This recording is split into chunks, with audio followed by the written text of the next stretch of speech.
Well, thank you very much. It's an honor to be here. What a great place. 얘기 시작하도록 하겠습니다.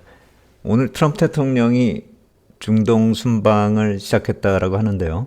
첫 방문국이 사우디아라비아고요. 이게 도대체 얼마입니까? 이게 빌리언이니까 6천억 달러를 사우디가 또 투자를 한다 이거죠. 이 기본적으로 6천억이 예상이 되고 여기에 더 추가가 될 것이다 이런 식인데, 예전에 에릭 트럼프가 두바이에서 200억 달러를 유치했다라고 또 알려졌었는데, 아버지는 대통령이니까 이 규모가 비교할 수가 없는 그 정도입니다. 6천억 달러. 그런데 이번 순방에 대해서 그렇게 언론에서 곱게 보고만 있는 그런 상황은 아니다 이렇게 생각이 됩니다. CNN, 뉴욕타임스, 워싱턴 포스트 거의 모든 언론이 가족 사업, 아들의 거래 뭐 그런 식의 논조로 지금 표현을 하고 있습니다. 이거는 아무래도 한 번 정도는 짚고 넘어가야 될 것이다. 좀 그렇게 생각이 됩니다. 이해상충 관계가 있다 이거죠. 그것을 한번 짚고 넘어가야지만 좀 깨끗하게 일이 진행이 되는 게 아닌가. 특히나 이번에 지니어스 법안 통과가 안 됐잖아요. 이거 될 거다 뭐 이렇게 얘기가 전망이 됐었는데, 스테이블 코인 관련 법안이 이번에 의회를 통과 못했단 말입니다. 다시 또 협의 이제 시작한다라고 하는데, 아무래도 이 통과가 안 되는 그 원인에 있어서는 이해상충 관계, 그거를 좀 해결을 해야 되기 때문에 트럼프 대통령이 그 문제를 좀 해결해야지만, 또 여론을 좀 잠재워야지만 제대로 일이 진행이 되지 않을까 그렇게 생각이 됩니다. 이 관련된 얘기는 요 뒤에서 다시 말씀드리도록 하겠고요. 오늘은 채권 쪽 얘기 먼저 시작을 하겠습니다. 이 채권 투자하시는 분들이 이 채널 들어오시는 분들 중에 적지 않은 숫자가 계시다는 걸 제가 알고 있는데요. 지금 투자 난이도가 굉장히 높다라고 생각이 됩니다. 그리고 이제 이미 제가 예전부터 말씀을 드렸지만, 이 픽스드 인컴, 이게 국채나 채권 뭐 이쪽이 고정적인 수익을 올리는 그런 단계는 넘어섰다라고 생각이 되거든요. 이 픽스드 인컴은 미 국채 입찰에 직접 참여해서 그 확정된 쿠폰 수익률 있잖아요. 그거를 얻는 경우만 픽스드 인컴일 뿐이다. 전 그렇게 생각이 됩니다. 국채 같은 경우는 이제 더 이상 안전자산이다 이렇게 볼 수가 없는 상황이 아닌가 그렇게 생각이 돼서, 제가 보고 있는 시각은 어느 정도 레인지를 정해놓고 단기 대응을 겸해야지만 수익이 어느 정도 나오는 게 아닌가. 그냥 사놓고 쟁여놓고 기다리면 어떤 데 보면 수익률이 안 나오거나 오히려 마이너스 수익률이 나올 때도 있기 때문에, 물론 그게 평가손이고 만기까지 가져가면은 수익으로 챙길 수가 있을 텐데, ETF에 투자한 경우는 틀리죠. 만기 매칭형 ETF가 아니라고 한다면은 계속 평가손이 상당 기간 이어질 수도 있는 것이죠. 그래서 지금 생각했을 때 픽스드 인컴이다 이렇게 해서 쉽게 볼, 아니면 위험자산의 헤징 수단으로 쉽게 생각할 그럴 상황이 아니라는 점은 좀 우리가 참고를 해야 될 것 같다 이렇게 생각이 됩니다. 그리고 CPI 지표가 나왔는데 예상했던 것보다는 좀 괜찮게 나왔죠. 그러면서 시장이 또 강세를 보이고 있는데, 이 인플레이션 자체가 채권 시장에도 좀 긍정적으로 작용되는 게 원래 정상적이다 이렇게 봐야 될 텐데, 오늘은 또 그렇지도 않습니다. 약간 좀 내리는 듯 하다가, 보통 이러한 수치가 나오면 어느 정도 하락을 기대할 수 있을 텐데 아직은 그러한 수치까지 내려오지 못하고 있습니다. 10년물 금리 보면은요, 아까 지표가 나왔을 때요, 그때 이렇게 좀 내리는 듯한 그런 모습 보이다가 다시 또 이렇게 꾸역꾸역 올라가고 있는 그 모습이거든요. 지금 4.5 근처까지 올라가고 있는 그런 모습인데 쉽지 않은 그런 상황입니다. 그래서 이 배경도 한번 우리가 좀 살펴봐야죠. 왜 이렇게 금리가 계속 위쪽으로 시도를 계속하고 있는지, 그것도 한번 좀 우리가 살펴봐야 될 것 같다라는 생각이 듭니다. CNBC 같은 경우는 트럼프 대통령의 관세가 소비자 물가에 미치는 영향이 4월 데이터는 그렇게 크지 않았다 그렇게 평가를 하는데, 문제는 뭐냐면은 코어 인플레이션 같은 경우는 예상치하고 일치했기 때문에 페드의 금리 인하까지 기대할 수 있는 그런 상황은 아니다. 그러면은 금리가 그렇게 크게 내려갈 것이다 그렇게 기대하기도 힘들다 이거죠. 10년물 금리 다시 보면은요, 아까 보신 거는 실시간으로 분봉으로 본 것이고요. 지금 이거는 일봉입니다. 보시면 지금 계속 움직이고 있는 이 밴드가 4.1%대에서 4.5까지 이렇게 왔다 갔다 하고 있는 그런 모습이 있고, 실제로 많은 기간을 움직이고 있는 게 4.2에서 4.4. 그래서 제가 이 구간을 보고 좀 트레이딩을 하자 이렇게 좀 생각을 하고 있는데, 이제는 이 4.5까지 근접하고 있는 그런 모습이고요. 그런 경제 지표에 따라서 이런 레인지가 정해진다 이렇게 볼 수도 있겠지만, 제가 봤을 때는 또 하나가 있습니다. 지금 보고 계신 거는 이 페더럴 펀드 레이트가 푸른색 선이고요. 10년물 기준금리가 붉은색 선입니다. 기준금리가 인상하는 이 시기에는 10년물 금리가 기준금리 위에 있죠. 그리고 그게 정점을 치고 내려갈 때는 미리 붉은색 선이 푸른색 선을 하향 돌파해서 먼저 내리기 시작하죠. 그리고 다시 상승으로 전환할 때는 10년물 금리가 먼저 또 상승하기 시작하고요. 근데 2023년 이때는 금리가 이제 꺾일 것이다 이렇게 생각이 됐기 때문에 미리 또 10년물 금리가 이렇게 내려온 것이죠. 그런데 반대로 페더럴 펀드 레이트가 계속 인상이 되니까 10년물 금리가 내려오다가 다시 또 따라 올라가는 것이죠. 근데 이게 마냥 올라가는 건 아니기 때문에 10년물 금리가 이제는 좀 꺾이려니 하면서 여기서 이렇게 기다리고 있는 그 모습이다. 그리고 이제 실제로 꺾여 내려왔는데 추가적으로 내리지 않는 이유는 이제 과연 금리 레벨 자체가 현재 수준이 충분히 높은 수준이냐. 그래서 페더럴 펀드 레이트가 내려가면은 같이 내려갈 것인가. 그것에 대해서 의문이 생기는 그런 상황이고요. 그리고 여기서 이게 내려간다 하더라도 3.5 정도에서 바닥을 치고 턴한다면 마치 2019년 후반에 있었던 이 고민이요.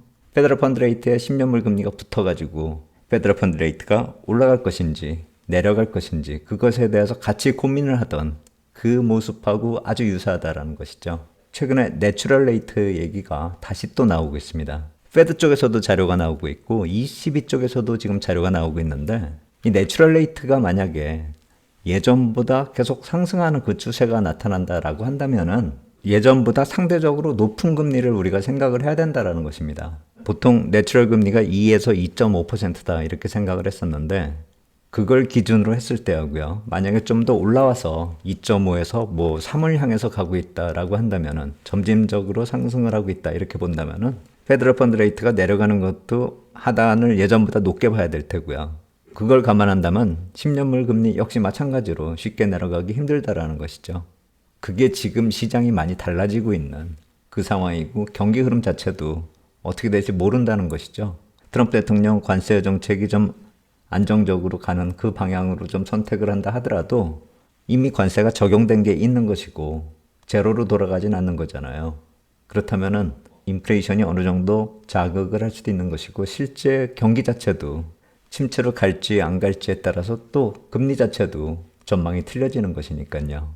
경기 침체를 논하는 것은 사실 주가를 논하는 거하고 거의 비슷하기 때문에 확실하게 예측을 할 수 있는 그런 사안이 아니기 때문에 그건 변수로 놓고 봐야죠. 그리고 지난 주말에 이제 중국하고 무역 협상이 어느 정도 마무리된 다음에 시장에서 나오는 반응을 한번 정리해 보면은 또 새로운 시각으로 보는 그런 관점이 있습니다. 뭐냐면은 달러가 상승했잖아요. 그 자체가 미국의 신뢰가 그동안에 완전히 바닥으로 추락을 했는데 그게 반등을 하는 모습이다. 그거하고 연관해서 지금 해석을 하고 있고요. 그러면서 스태그플레이션의 위협이 제거되는 게 아닌가 그런 전망도 나오고 있는데 아무래도 관세가 확 줄어드니까 인플레이션 리스크도 좀 적어지고 또 서플라이 체인이 붕괴되면서 경기 침체로 들어가는 게 아닌가 그것에 대한 우려감도 좀 줄어드는 것이죠. 그래서 투자자들이 생각했었던 것보다 주말에 나온 얘기가 예상을 좀 뛰어넘는 한 발 더 나갔기 때문에 전망 자체가 좀 긍정적으로 변하는 것이죠. 그렇다면은 기업 실적도 전망이 좀 바뀔 수가 있어요. 이제 트럼프 대통령이 정책을 어떤 식으로 끌고 가느냐에 따라서 경제를 볼 때 심리적인 측면도 강하기 때문에 이제는 시장이 이렇게 올라가는 모습 자체가 심리가 완화된다라는 걸 감안하면은 기업 실적 전망 자체도 틀려질 수 있다라는 것이죠. 그래서 하나씩 또 점검을 해야 됩니다. 예전에 봤던 시각으로 이 충격이 다시 한번 또 오는데 과연 그 깊이가 어떻게 될지 그것에 대해서 우리가 시장에 최대한 근접해서 봐야 되는 이유가 있다. 이 말씀을 드린 것이 이제 현실화된 것이죠. 특히나 이제 중국 같은 경우가 맨날 말로만 G2다. 그래서 미국하고 동격이다 이렇게 주장을 하려면은 미국 얘기는 이거죠. 그러면은 수출만 하는 그런 중상주의 수출국이 아니라 중국 너희들도 소비자로 좀 바뀌어봐라. G2가 되려면 소비가 강해야 된다 이거죠. 미국처럼. 그리고 위안화가 기축통화가 되려면 다른 나라들 물건을 사줘야지만 통화가 밖으로 나가면서 기축통화가 될 수 있는 거 아닌가. 그렇다면 너희가 언제까지 수출을 할 것이냐. G2가 되고 싶으면 G2답게 소비를 해라. 무역 협상에 있어서도 그 관점을 얘기하는 것이죠. 그래서 만약에 이게 효과가 있다라고 한다면 그리고 다른 수출국가 독일 같은 경우도 그러한 관점에서 시장에 접근한다라고 한다면은 미국의 무역 적자가 감소하는 게 관세를 높여서 수입이 감소하면서 나타나는 그 현상이 아니라 다른 나라가 물건을 사줘서 수출이 증가해서 나타나는 그 모습이라고 한다면은 제일 좋은 결과가 될 것이다, 이 얘기를 하는 것이죠. 그것에 대해서 과연 중국이 어느 정도 양보를 했는지 모르겠는데 과연 이게 타협이 될 수 있는 문제인지도 좀 헷갈리는데, 이런 얘기가 시장에서 지금 거론되고 있기 때문에 자산시장이 많이 오바를 하고 있다, 전 그렇게 생각을 합니다. 속도가 굉장히 빠르잖아요. 모든 게 해결된 것처럼. 오늘도 지금 급등을 보이고 있는 그런 모습인데, 이것이 실제로 어디까지 현실화가 될 수 있는지 그거를 한번 생각하기 시작한다면은, 시장이 또 그쪽을 보기 시작한다면은 현재 같은 상승 탄력이 이어지기는 그렇게 쉽지 않겠죠. 그 상황도 이제 서서히 우리가 좀 생각을 해볼 때가 됐다, 이런 생각이 듭니다. 그것이 또 금리하고 연결되는 것이죠. 이러한 지금 말씀드린 내용들이 이 금리 흐름에 다 녹아들어 있는 것입니다.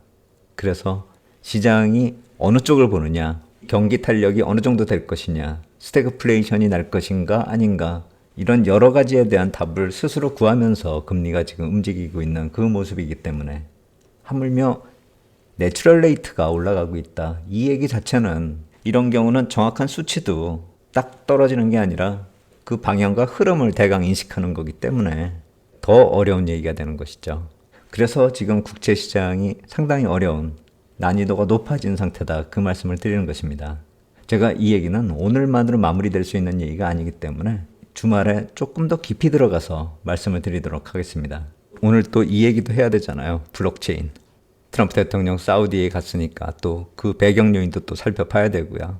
아까 초반에 말씀드렸잖아요. 법안이 통과되지 못했다고요. 그리고 사우디를 방문 중인데 미국의 언론들이 보는 시각도 그렇게 곱지가 않습니다. 해결되어야 될 부분이 분명히 있는 것이죠. 특히나 이런 식으로 해외에서 투자를 가지고 온다라고 한다면은, 그것과 더불어서 이런 보따리를 가져온다라고 한다면은 이해상충 관계 문제 해결하면서 좀 더 지켜봐야 될 것 같다라는 생각이 듭니다. 이 인베스트먼트 포럼 보면은요, 이 연사들 한번 보죠. 스카페스 센트 장관요, 러트닉 상무장관, 일론 머스크도 있고요. 아까 일론 머스크 같은 경우는 화면에도 이렇게 비치는데 도지를 관둔다 하더라도 트럼프 대통령 옆에 계속 측근으로 자리 잡고 있는 모습이 또 발견되고 있고요. 그리고 이 데이빗 sak스라는 이분요. 이분 참 또 우리가 좀 봐야 될 것 같아요. 이분이 일론 머스크하고 또 연결이 되고요. 러트닉 상무하고도 또 연결이 됩니다. 트럼프 대통령이 작년 말에 백악관에 AI와 크립토 짜르, 이런 식으로 호칭을 만들면서 자리를 만들었는데, 이렇게 해석이 되죠. 백악관 AI 및 암호화폐 수석 고문. 근데 진짜로 이렇게 짜르라는 말을 이 인베스트먼트 포럼에서 이분 직책을 이렇게 짜르, 크립토 짜르, 이런 식으로 또 표현을 하고 있습니다. 참 흥미롭다, 이렇게 생각이 되는데, 이 데이빗 sak스가 일론 머스크하고 1살 차이죠. 또 남아공 출신입니다.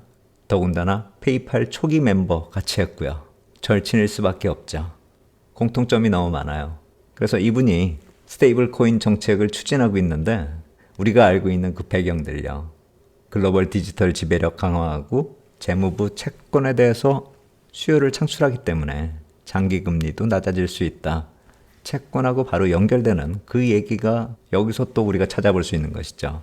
그리고 러트닉 상무장관 같은 경우는 본인이 CEO로 있던 그 회사가 금융서비스 회사죠. 그쪽에서 스테이블 코인 발행사 이 테더 이쪽하고 협력 관계를 만들었다라는 거 아닙니까? 그 준비금에 있어서 수탁자 역할을 하고 있다라는 것이죠. 이 금융회사가요.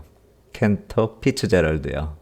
거기에 CEO로 이분이 있었다가 이번에 장관 자리 들어가면서 아들이 회장이 됐다라는 것이죠. 근데 계속 이 스테이블 코인하고 연관이 되기 때문에 결국 따지고 보면 이분은 그 법안 추진하고 있고요. 베센트 재무장관요.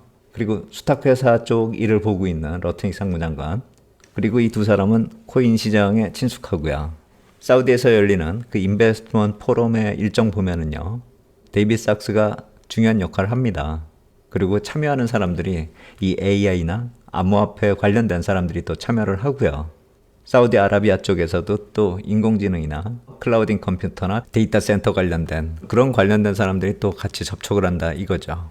그러니까 실질적으로 국가 차원의 행사를 하고 있는데, 그 이면에는 이 스테이블 코인이 있는 것이고, 스테이블 코인 자체가 이제는 국가 사업이 되는 그 단계로 들어서고 있기 때문에 이런 개별적인 이해관계가 이분까지 포함해서 계속 정치권에서 얘기가 나올 수밖에 없는 것이죠. 그게 해결돼야 된다는 것이죠. 해결될 거다 그렇게 생각이 되기도 하고요. 그래서 제가 이번에 3개월짜리 유동성 관련된 그런 일정을 놓고 볼 때 이 블록체인이 빠질 수가 없다라는 것입니다. 그리고 여기서 한 걸음 더 나가면은요. 5월 말에 라스베가스에서 비트코인 2025 이 행사가 또 있습니다. 보시면 눈에 익은 사람이 또 나오죠. 제이디 벤스 그리고 아까 말씀드린 크립토 짜르가 여기 있고요. 그리고 트럼프 주니어 에릭 트럼프 여기 또 참석을 합니다. 비트코인 관련돼서 프로그램이 참 여러 가지가 있더라고요. 거기에 정책에 관련된 그리고 백악관 인사들이 대거 참여를 한다라는 것이죠. 그러니까 이러한 방문요. 이러한 행사들이 계속 이어지고 있는 것입니다. 그것을 우리가 진행 상황을 하나하나씩 찾아가면서 이게 어떻게 시장에 영향을 미칠 것인지 특히 국채시장 쪽으로는 영향이 강할 것입니다. 지금 이렇게 불안하게 보이는 이 모습이요. 법안이 통과되지 않은 다음에 이렇게 불안하게 가는 건 아닌가. 전 그 생각도 하고 있거든요. 특별히 이렇게 강하게 진행될 이유를 찾는다라고 한다면은 여러 가지 이유를 동시에 좀 봐야 될 것 같아요. 어느 하나만의 이유만으로. 그러니까 뭐 내추럴 레이트 때문에 이렇게 올라갔다거나 경기 때문에 올라갔다라거나 뭐 이런 것뿐만이 아니라 중장기적으로 국채 금리를 낮출 수 있는 그런 요인으로 기대됐었던 그런 스테이블 코인 비즈니스가 스톱이 돼버리면서 이런 모습이 또 나타나는 게 아닌가 이렇게 놓고 봤을 때 지금 진행되고 있는 이런 모습들 우리가 시장에 영향을 줄 수 있는 그런 요인들이 아닌가 좀 지켜볼 필요가 있다라는 것이죠. 그래서 오늘 말씀을 좀 정리해서 말씀을 드리면은요. 국채에 있어서 쉽게 보고 투자할 때는 좀 지나간 것 같고요. 계속 이 박스권 트레이딩은 유지하면서 안정될 수 있는 요인이 과연 뭐가 있는지 좀 찾아봐야 되는데 거기에는 정치적인 요인도 있고 스테이블 코인도 관련돼 있다라는 것이고요. 그러한 것이 사우디를 거쳐서 라스베가스까지 또 이어지고 있다라는 그 얘기입니다.